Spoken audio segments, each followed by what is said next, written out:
Hello my dear student, welcome to my channel education institute. আজকে আমরা এই ভিডিওতে এরোমেটিক, অ্যান্টি এরোমেটিক ও নন aromatic যৌগ চিহ্নিতকরণ করব। এগুলো করার জন্য আমরা হুকেলের নিয়ম অনুসারে এগুলো শিখবো। দেখো, হুকেলের নিয়ম কি হচ্ছে? হুকেলের নিয়ম 1 নাম্বার নিয়ম হচ্ছে যৌগটি চক্রীয় হতে হবে, ঠিক আছে। দ্বিতীয় নিয়ম কি হচ্ছে? যৌগটি সমতলীয় হতে হবে, অর্থাৎ কার্বন পরমাণু সংকরায়ন sp2 হতে হবে। এরপর 3 নাম্বার নিয়ম কি আছে আমাদের? দেখো, যৌগটি কনজুগেশন অবস্থায় থাকতে হবে, কনজুগেশন। 4 নাম্বার সূত্র কি আছে? যৌগটিকে 4n+2 নিয়ম পালন করতে হবে। দেখো, এখানে n কি হচ্ছে? যেখানে n = 0, 1, 2, 3, 4 ইত্যাদি পূর্ণ সংখ্যা হবে। যদি n সমান 0 হয় তবে পাই ইলেকট্রন সংখ্যা কত হবে? দেখো, n এর জায়গায় আমরা 0 বসাচ্ছি, তাহলে 4 × 0 + 2 মানে 2। যদি n = 1 হয় তবে পাই ইলেকট্রন সংখ্যা হবে 4 × 1 + 2 মানে 6। এবং n যদি 2 হয় তাহলে পাই ইলেকট্রন সংখ্যা কত হবে? 4 × 2 + 2 সমান 10। আর n যদি 3 হয় তখন পাই ইলেকট্রন সংখ্যা কত হবে? 4 × 3 + 2 সমান 14। একই রকম ভাবে যদি আমাদের n = 4 থাকে তাহলে পাই ইলেকট্রন সংখ্যা কত হবে? 4 × 4 মানে 4 × 4 = 16 + 2 মানে 2 = 18।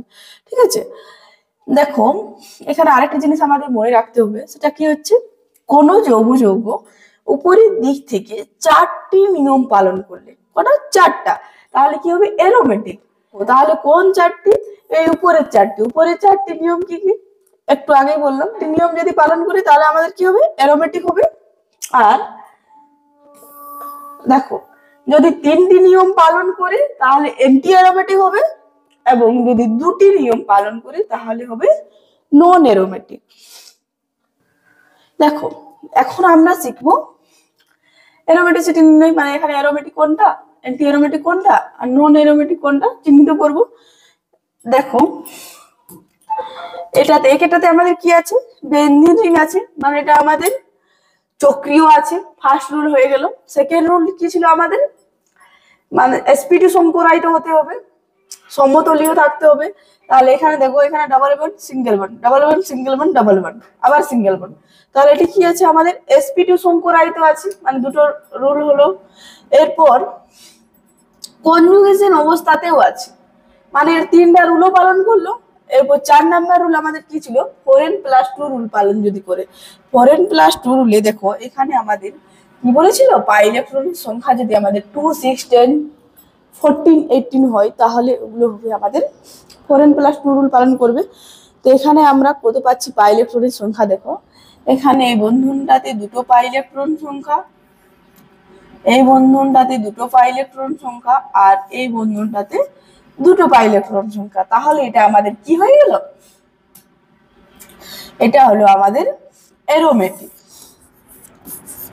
এরোমেটিক, ওকে। এরপর 2 নাম্বার, এটা দেখো, 2 নাম্বারের চিত্রটা লক্ষ্য করো। এখানে এটা আমাদের কি আছে? ফার্স্ট রুলে ছিল চক্রীয় হতে হবে, চক্রীয় আছে। সেকেন্ড রুল ছিল আমাদের সমতলীয়, অর্থাৎ কার্বন পরমাণু sp2 সংকরায়ন। তাহলে এখানে দেখো ডাবল বন্ড আছে, সিঙ্গেল বন্ড আছে, প্লাস আছে, আবার সিঙ্গেল বন্ড, আবার ডাবল বন্ড। তাহলে এটা আমাদের sp2 সংকরায়িত, অর্থাৎ সমতলীয় আছে, আর কনজুগেশন অবস্থাতেও আছে। এবং 4n+2 রুলে কি ছিল আমাদের? যদি পাই ইলেকট্রন সংখ্যা 2, 6, 10 এগুলো হয়, এখানে আমরা দেখতে পাচ্ছি এর পাই ইলেকট্রন সংখ্যা আছে দুটো। তাই এটা আমাদের 4n+2 রুল পালন করছে, 4টা নিয়ম পালন করায়। এটা আমাদের হয়ে গেল কি? এরোমেটিক। এটা হলো আমাদের এরোমেটিক। এরোমেটিক, ওকে। নেক্সট দেখো, 3 নাম্বার চিত্রটাই দেখো, চক্রীয় আছে। এটা double bond single bond minus, আবার সিঙ্গেল ডাবল বন্ড, এটা মানে সমতলীয় আছে, sp2 সংকরায়িত। দেখো, এটাতে পাই ইলেকট্রন সংখ্যা কত আছে? এখানে দুটো, আর এখানে দুটো, 4টা পাই ইলেকট্রন সংখ্যা আছে। তাই এটা আমাদের কি করছে? 4n+2 রুল পালন করছে না, 3টা রুল পালন করছে। আর 3টা রুল পালন করলে আমি কি বলেছিলাম? এটা হয়ে যাবে আমাদের anti aromatic. Anti aromatic aromatic হ্যাঁ। এবার নেক্সট 4 নাম্বার এটাতে যৌগটি চক্রীয় আছে, single bond double bond single bond double bond মানে সমতলীয় অর্থাৎ sp2 সংকরায়িত আছে, কনজুগেশন অবস্থাতেও আছে। এখানে দেখুন পাই ইলেকট্রন সংখ্যা কত আছে, 2 2 4টা মানে 4n+2 রুল পালন করছে না, তাই এটাও আমাদের হয়ে যাবে কি অ্যান্টি এরোমেটিক।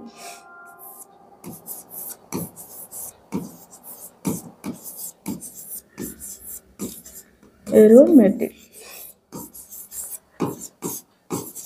ওকে। নেক্সট দেখো 5 নাম্বার। দেখো এখানে একটা চক্রীয় আছে, কিন্তু এখানে double bond single bond double bond, আবার এখানে ডাবল সিঙ্গেল বন্ড আছে, তাই এটা কি আছে, এটা আমাদের কনজুগেশন অবস্থায় নেই।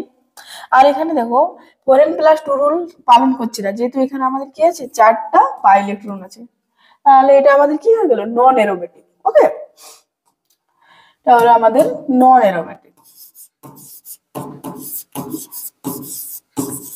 এরোমেটিক দেখো এরপর 6 নাম্বার। 6 নাম্বারে কি আছে, এটা চক্রীয় আকারে আছে। এখানে দেখো এটা ডাবল বন্ড আছে, সিঙ্গেল বন্ড আবার ডাবল বন্ড সিঙ্গেল বন্ড, এখানে লন পেয়ার আছে সিঙ্গেল বন্ড ডাবল বন্ড, মানে এটা কি আছে আমাদের sp2 সংকরায়িত অর্থাৎ সমতলীয় এবং কনজুগেশন অবস্থায় আছে। ঠিক আছে, আর এখানে আমাদের ইলেকট্রন সংখ্যা কত আছে, 1 2 3 4। পাই ইলেকট্রন সংখ্যা আছে 6টা, তাহলে 6টা থাকলেও কি হয়েছিল 4n+2 রুল পালন করেছিল, তাই এখানে আমরা সব সূত্র পালন হয়, এটা আমাদের কি হয়ে গেল এরোমেটিক। এরোমেটিক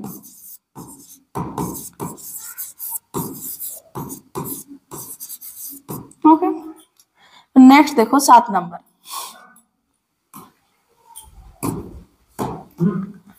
এখানে দেখো চক্রীয় আকারে আছে, আর এখানে দেখো double bond single bond double bond single bond, আর এখানে প্লাস চার্জ, এখানে আবার single bond double bond, conjugation অবস্থায় আছে সমতলীয় sp2 সংকরায়িত। কিন্তু এই ক্ষেত্রে দেখো পাই ইলেকট্রন সংখ্যা কটা আছে, 1 2 3 4, মানে এটা আমাদের 4n+2 রুল পালন করছে না। একটা সূত্র পালন না করার জন্য এটা কি হয়ে গেল আমাদের অ্যান্টি এরোমেটিক। তবে আমাদের অ্যান্টি এরোমেটিক এরোমেটিক হলো।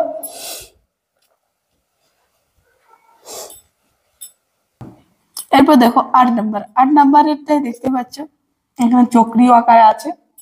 ঠিক আছে, আর এটা কনজুগেশন অবস্থাতেও আছে, দেখো double bond single bond double bond single bond, একই রকম ভাবে এটা আমাদের কনজুগেশন অবস্থায় আছে। এখানে আমাদের দেখতে হবে পাই ইলেকট্রন সংখ্যা কত আছে। পাই ইলেকট্রন সংখ্যা দেখো 2 4 2 6 2 8 2 10, আর এখানে 2 12 আর 2 14। দেখো 14 থাকলেও কিন্তু আমাদের এখানে 4n+2 রুল পালন করছিল, তাই আমাদের এটা কি হয়ে যাবে, এটা হয়ে যাবে আমাদের এরোমেটিক। ওকে, এরোমেটিক